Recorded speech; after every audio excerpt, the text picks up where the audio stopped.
Welcome to Evan and Jenifer. Let's start with the biggest lie in human history, Jenifer. Rent is throwing money away. It's the ultimate marketing slogan for banks. People look at a $2,500 rent check and cry. Then they look at a $3,000 mortgage payment and feel proud. Do you know what they're actually buying? In the first 10 years of a 30-year mortgage, 70% of that payment is pure, unrecoverable interest. You aren't building an asset, you're just renting money from the bank at a much higher price. Oh, here we go. Mr. Spreadsheet is calling everyone's home a lie.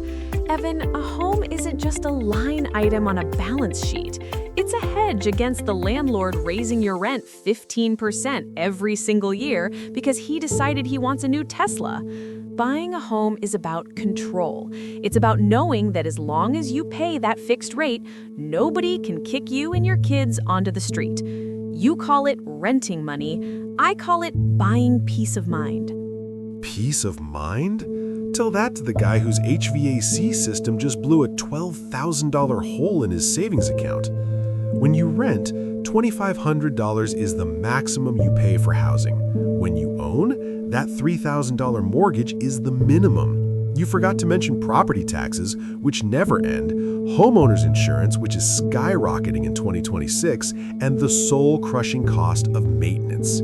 You're not a homeowner, Jenifer. You're a glorified janitor for a building the bank actually owns for the next 3 decades. A janitor? At least at the end of 30 years, I own the building. What do you have after 30 years of renting? A box of old receipts and zero equity. Renting is 100% interest. You get nothing back.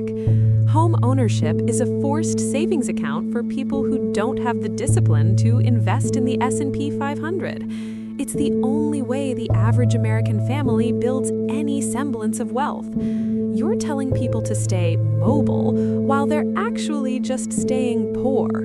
That's the American dream propaganda talking. Building wealth through a primary residence is the slowest, most inefficient way to get rich. If you took that $60,000 down payment, money that is now dead in your walls, and put it into a low-cost index fund while renting a smaller place, you'd have double the net worth in half the time. Equity is just a fancy word for cash you can't touch without asking the bank for a loan. You're house rich and life poor. You're assuming everyone is a math-obsessed monk who will perfectly invest the difference. They won't. They'll spend it on vacations and DoorDash. The house forces you to build a future. And let's talk about the lifestyle cost. When you rent, you're living in someone else's taste, someone else's rules. No pets? No painting the walls? That's not freedom, Evan. That's living in a high-priced dormitory. I'd rather live in a dormitory with a liquid $100K in the bank than in a castle where I'm one job loss away from foreclosure. In 2026, mobility is the ultimate currency. If a better job opens up in another state, the renter packs a suitcase and leaves. The homeowner is stuck trying to sell a house in a high-interest market, losing 6% to agent commissions. Your stability is actually a pair of golden handcuffs. Handcuffs or roots? We're talking about the abyss of the housing market, Evan. And the real abyss isn't the mortgage. It's the instability of never knowing where you'll be in 5 years.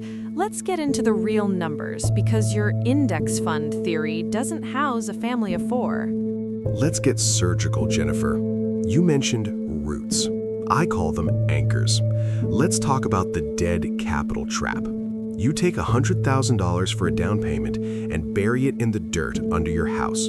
That money is now dead.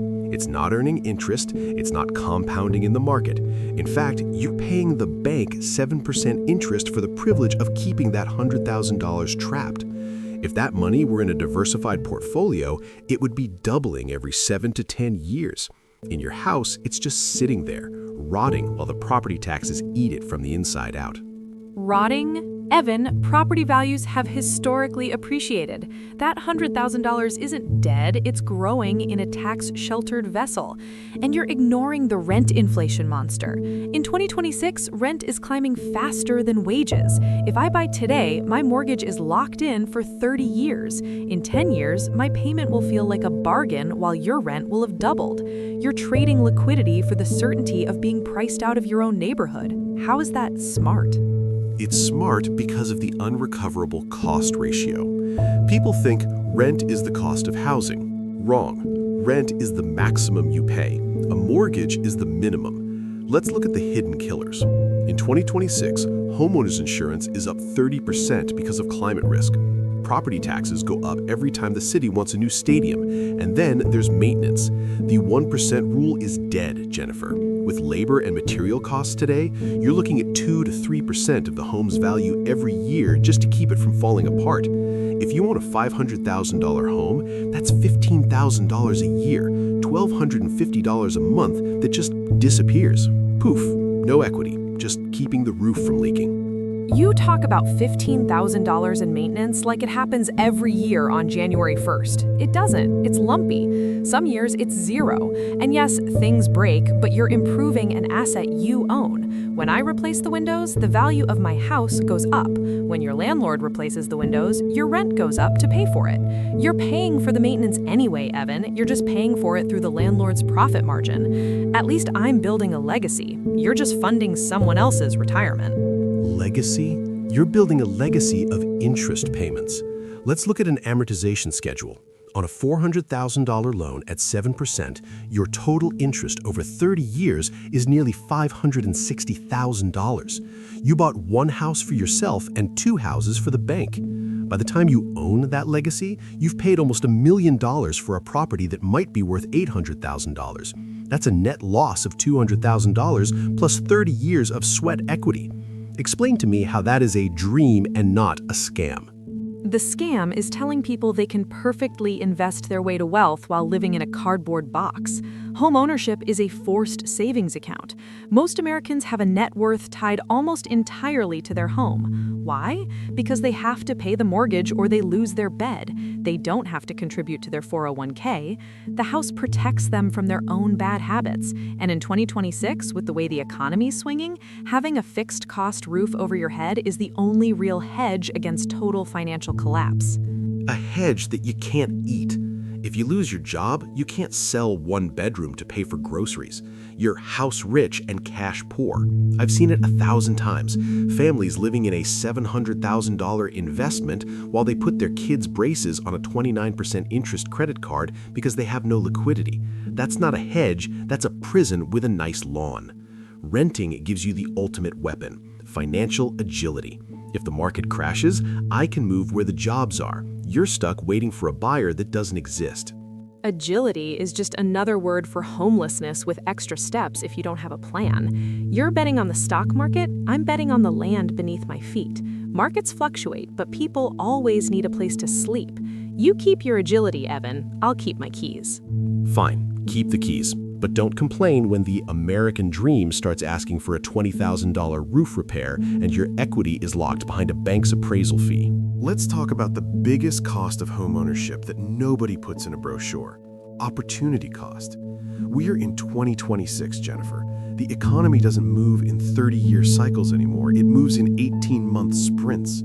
If you're a homeowner in Ohio and a job opens up in Austin or Seattle that pays $40,000 more, you're in trouble. You have to sell, pay a 6% commission, handle repairs, and wait for a buyer. By the time you're ready to move, that job is gone.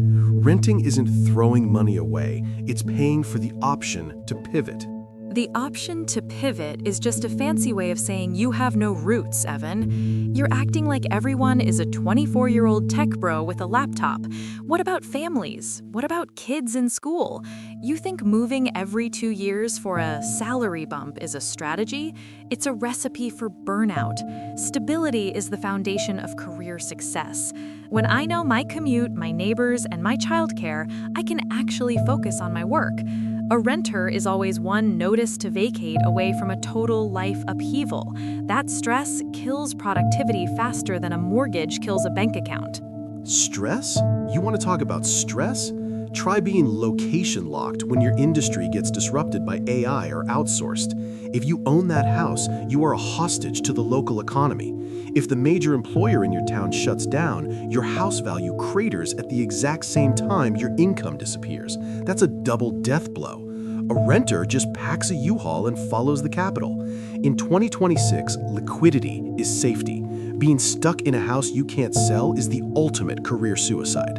It's only suicide if you bought a house you couldn't afford in a one-company town, and you're vastly underestimating the cost of moving. Security deposits, movers, utility hookups, and the lost time of finding a new place, that's a tax you pay every time you chase your agility. Over 5 years, a serial renter spends tens of thousands of dollars just on the act of moving. I'd rather put that money into a backyard where my kids can actually play instead of a storage unit while I pivot to the next city. Tens of thousands on moving? Jenifer, the math on selling a house is worse. If you buy a $500,000 home and need to move in 3 years, you lose $30,000 just to the real estate agents. Then you have closing costs and title insurance. You have to see 10% appreciation just to break even. Most homeowners who move within 5 years are actually paying the bank for the privilege of leaving. Renting is a cheap subscription for a place to sleep. Homeownership is a high-stakes bet that you'll want to stay in the exact same spot for a decade. Statistically, most people lose that bet. But you're ignoring the community dividend. When you own, you build a network. You know the business owners, the local leaders, the people who actually help you get that next promotion through a handshake, not a LinkedIn algorithm. Renters are transients. They don't invest in their neighborhoods, so the neighborhoods don't invest in them. There is a massive, unquantifiable value in being a local. You can't put that in your spreadsheet, but it's the difference between a job and a career. Handshakes don't pay 7% mortgage interest, Jenifer. And in the world of remote work and global competition, being a local is becoming a liability. The highest earners in 2026 are the ones who can move to where the value is highest. If you're anchored to a 30-year debt, you're playing defense. I'm playing offense. I want the listener to realize that their home is often a golden handcuff. It looks pretty, it feels secure, but it keeps you from reaching for the bigger prize. And I want the listener to realize that reaching for the prize is meaningless if you have nowhere to call home.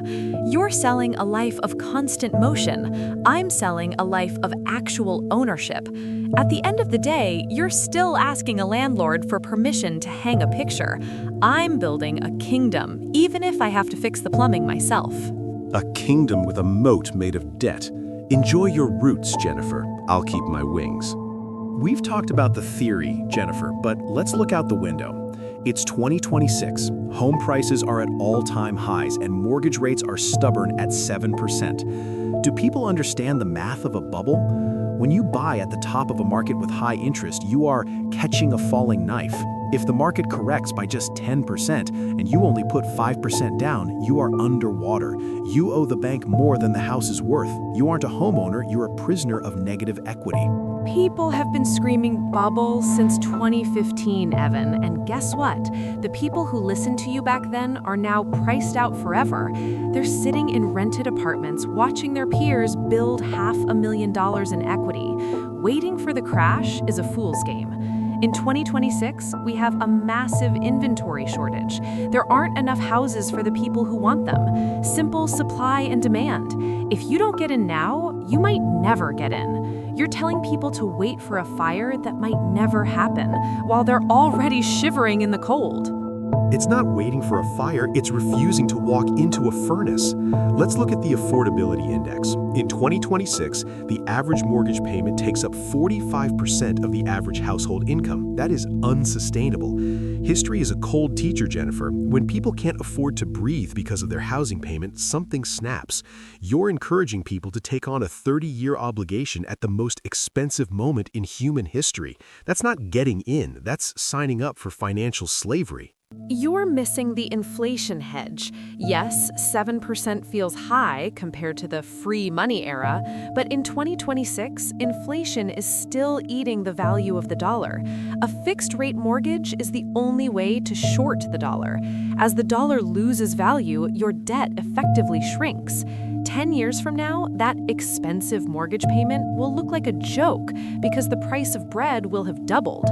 Renters, on the other hand, will be at the total mercy of inflation. Their costs go up forever. My cost is locked in. Who's the real slave then? You're locked into a high-priced liability, not an asset. If the market flattens for the next decade, which many economists are predicting for 2026, you're paying 7% interest on a stagnant asset while your insurance and taxes continue to climb. That's a negative real return. You'd literally be better off burning your money for warmth. And let's talk about the foreclosure ghost. In 2026, we're seeing adjustable rate mortgages from 3 years ago starting to reset. The cracks are showing. Why would you buy a house today when you could be the one buying it from the bank at a 30% discount in 2 years? Because you can't live in a discount, Evan. You need a roof today. You're treating a home like a Bitcoin trade. It's a place to live. Even if the value drops 10%, if I can afford the payment and I'm staying for 10 years, it doesn't matter what the Zestimate says. I'm living my life. You're sitting there with a calculator waiting for a disaster that allows you to feel right while you keep paying 100% interest to a landlord. You call it smart, I call it cynical paralysis. It's not cynicism, it's risk management. In 2026, the buy and hold mantra has become a cult. People are buying houses sight unseen, waiving inspections, and overpaying by $50,000 just because they're afraid of missing out. That is the definition of a market peak. If you buy a house and the roof fails and the foundation cracks because you waived the inspection in a panic, Jenifer, stability becomes a nightmare. I'm telling the listener, don't let FOMO ruin your life.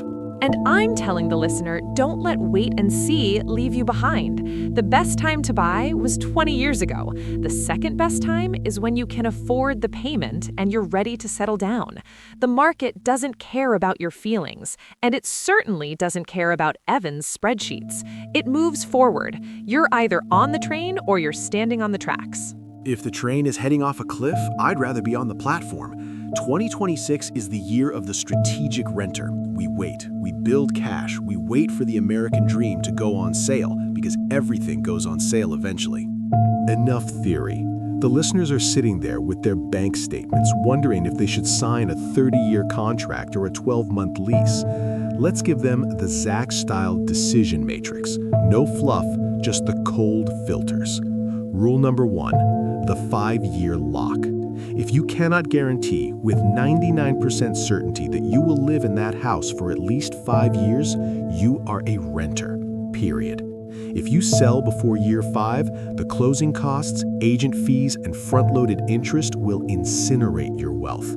You're not an owner, you're a victim of transaction costs. I'll give you that one, Evan. If you're a transient, don't buy a castle. Rule number 2, the maintenance buffer.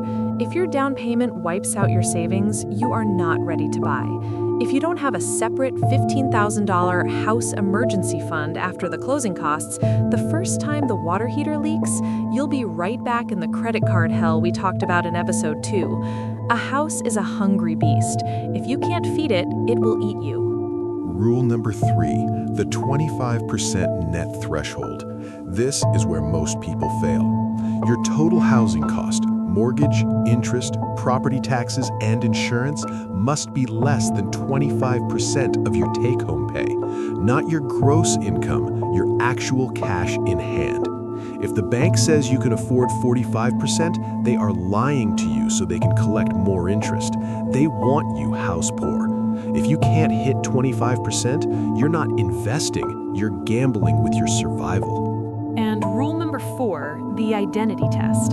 Ask yourself, do I want a home or do I want an investment? If you're buying because you think the market will make you rich in 3 years, you're a speculator, not a homeowner. You should only buy when you are ready to trade liquidity for stability. If the idea of fixing a toilet or mowing a lawn makes you want to scream, stay in your apartment and invest your cash in the market. There is no shame in being a wealthy renter. That's the key. Being a wealthy renter versus being a broke homeowner. In 2026, the American dream has been weaponized by the banks to sell debt. Don't be a pawn. If the math doesn't work, walk away. The market doesn't have a heart, and neither should you when it comes to your money. If the price-to-rent ratio in your city is over 20, you are mathematically superior by renting and investing the difference. Don't let your ego build a house your wallet can't support. But if the math does work and you have the buffer and you're ready to plant roots, then buy. Build your kingdom. Paint the walls whatever color you want. There is a dignity in ownership that a spreadsheet can't capture. Just do it with your eyes wide open. Don't buy a dream that turns into a 30-year nightmare. Decision time. Look at the 4 rules. If you fail even one, stay mobile. Keep your wings, keep your cash. The trap only works if you walk into it willingly. The dream is still alive, but in 2026, it requires a new level of discipline. Don't be the person who buys the top of the bubble just because everyone else is doing it. Be the person who owns their future, whether they own the dirt or not. Check the math. Secure the buffer. Protect your peace. The choice is yours. The American dream isn't a house. It's the freedom to live your life on your own terms. If a 30-year mortgage turns you into a corporate slave who can't afford to quit a job they hate, then it isn't a dream. It's a prison with a picket fence. Don't let the banks convince you that equity is more important than your actual liquid survival. Do the math before you sign your life away. A home should be a sanctuary, not a stress test. If you're ready to build roots, do it because you want a life, not because you're afraid of a spreadsheet. But if you're not ready, stay mobile, keep your cash, and keep your peace. Ownership starts in your head long before it starts in your backyard. Stop listening to the slogans. Start looking at the unrecoverable costs.